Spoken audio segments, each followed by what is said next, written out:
Ladies and gentlemen, welcome back to the workshop. It is fantastic to have you here because we are working on Mike Boyd's SGIAN DUBH.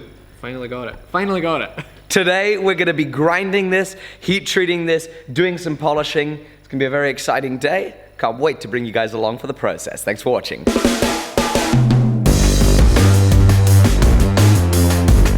We decided that the pull cords on Mike's hoodie probably not appropriate for, you know, being like right next to the angle grinder.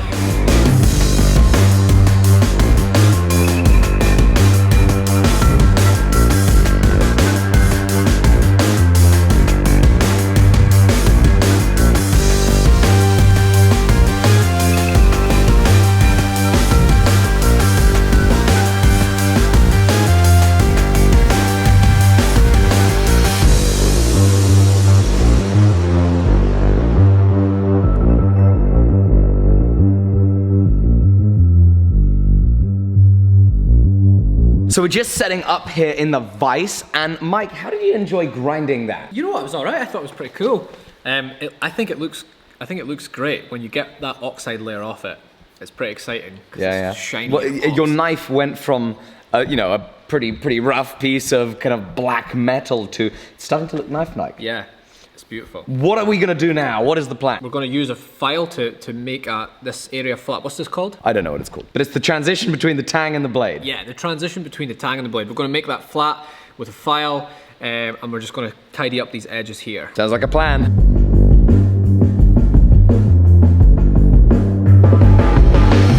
So Mike has now made the profile of his knife. He's ground the flat surfaces. You've made the radius for the tang. It's looking great. I think it's looking pretty awesome. Now, we need to make the bevels. When we're grinding the bevels, as you guys will often see, we like to use blue dicum and we like to use a scribe. And mostly this is because I really like the color of blue dicum. Yeah, it's a pretty great color.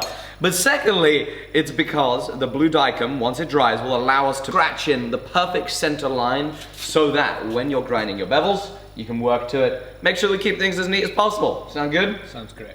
Awesome. A little scribing later. Here's the interesting thing though, right? So those scribe lines, it takes it down to nothing, but we don't actually want to go to nothing with the edge right now, because this hasn't been heat treated. When we go into the heat treat, if you have a very thin edge, you can then end up with warpage issues. You can end up with the edge kind of turning into like a potato chip, a crisp, if you're from the United Kingdom. So what we want to do is we want to leave it a little bit thick. Okay. So we're not going to go down to nothing. The bevel's only going to go on one side. If you want to make a dagger, we could do. Let's go for a double. What?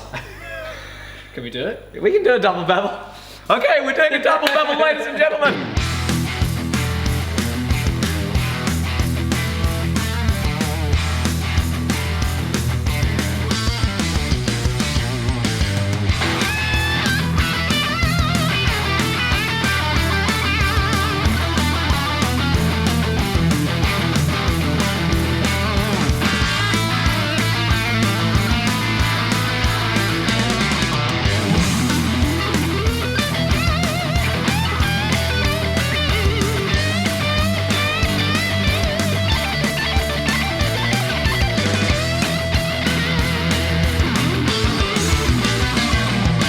Your knife is looking freaking insane, Mike. That thing is beautiful. It is gorgeous. I can't wait till it's finished. And so now it is time for the heat treat of his knife. We've got to wait for the forge to heat up. Hey Mike, can you show us some tricks? You want to know how to spin a basketball? Let me see.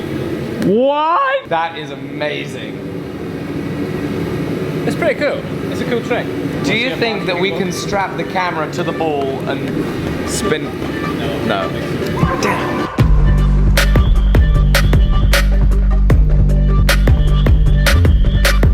I've got to give this a go. Yeah. I have no idea how well I can do this.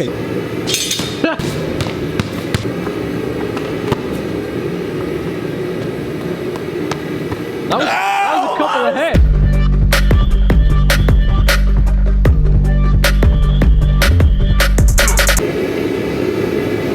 No! Can you teach me how to split an apple? Yeah, let's do it. Let's do it.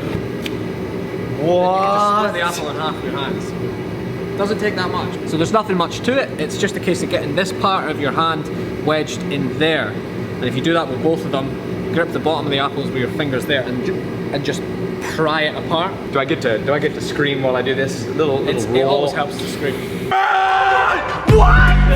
Are you kidding me? Again? Secrets learned. Thank you, Mike Boyd. And we are out of the tempering oven. Isn't that looking beautiful? I just can't believe how nice it is. Look at it.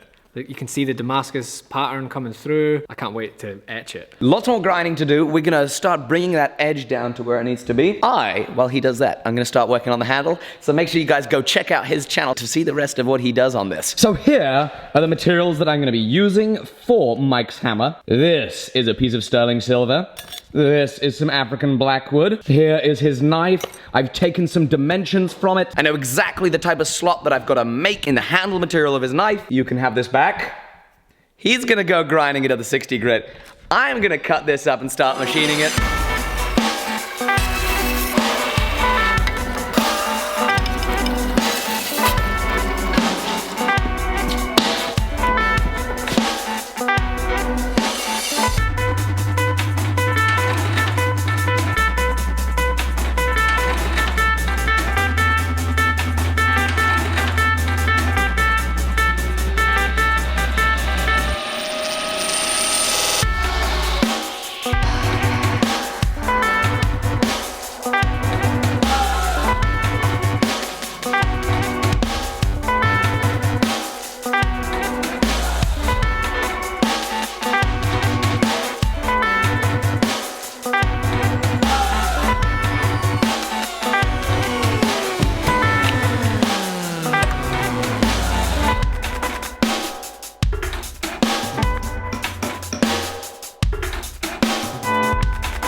Okay, so we've got this piece of silver super glued onto a piece of 2x4, which is in the vise.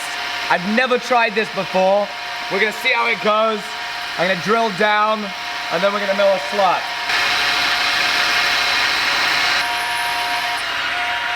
Hey, looks like... Oh, it worked perfectly. Yes! Oh, uh-oh. How do I get it off?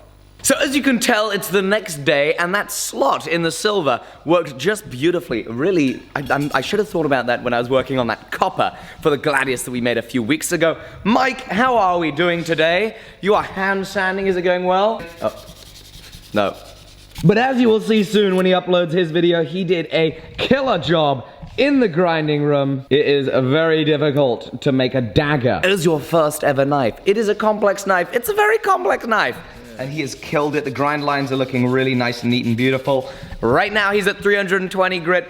We're gonna be going up to 400 before we go into the ferric chloride for the etch. Okay, so now we got the tape back. This is our tang. We have a hole. We're gonna be making a hidden tang, but we need this to fit in all the way. And once we got that pretty close, we will then make it fit up on the silver. You'll see we made a 5mm slot, and the thickness of the tang is about 5.3 millimeters. So we don't have necessarily too much material to remove, but there's a little bit of filing that's certainly gonna be required to get this to fit perfectly.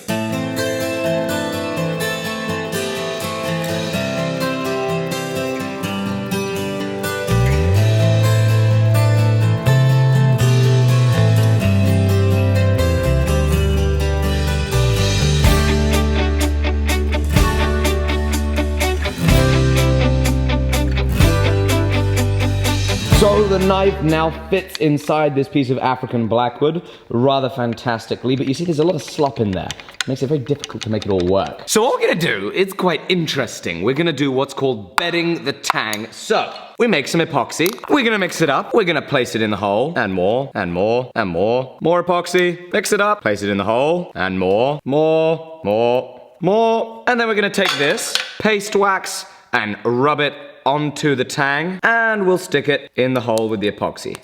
There we go. So what is the purpose of this? Well, the purpose of this, YouTube and Mike, hey Mike, is this hopefully is not going to stick to the epoxy. So what this is going to do is forms a barrier between the steel and the epoxy. The epoxy sticks to the wood. There's wax, so it doesn't stick to the steel. So we can then pull the steel out, but the epoxy forms this really nice tight fitting around all the steel, but attached to the wood, so we can pull it in and out without it rattling, without it shaking. It means it's a little more accurate. And in a couple minutes, when we pull that out of there, we're going to be ready for the etch. 5 minutes later. So the glue is probably set by now, and we should be able to pull the knife out of there. Fantabulous. Are you ready, Mike? It's time to etch it. And in it goes. Now, Mike has told me that he can do something interesting with a chalkboard. So, Mike, can you show us? So, earlier this year, I posted a video where I learned to draw dotted lines on a chalkboard like this. Let me demonstrate. That is pretty cool. And you can do like a bigger one, depending on how you orient your dot. It's pretty cool. So, I want to see if you can learn this. I'm sure you can get this in the next 2 minutes. Take 410. What? Oh! How satisfying is it the first time That you is get to skip, right? amazing. Honestly, you're better at that than me. Woohoo! This is the funnest thing ever!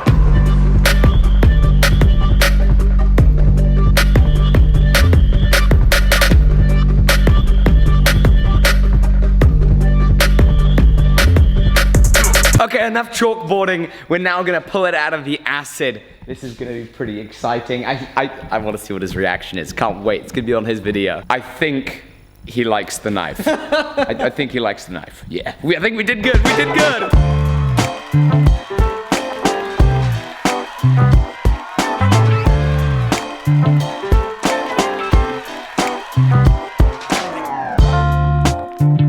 Dude, that looks killer. I cannot believe how good that looks. Awesome work. But we have a flight to catch, so we need to start hustling. We got a handle to make.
Time for the glow up. This is the moment of truth.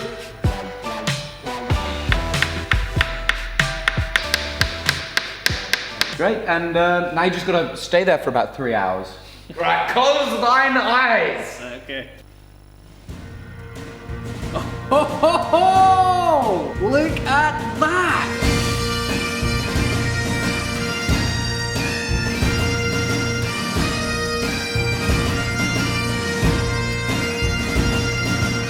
Ladies and gentlemen, thank you so much for watching. What a thrill has been, Mike. This is incredible. His second ever knife, first ever Damascus knife.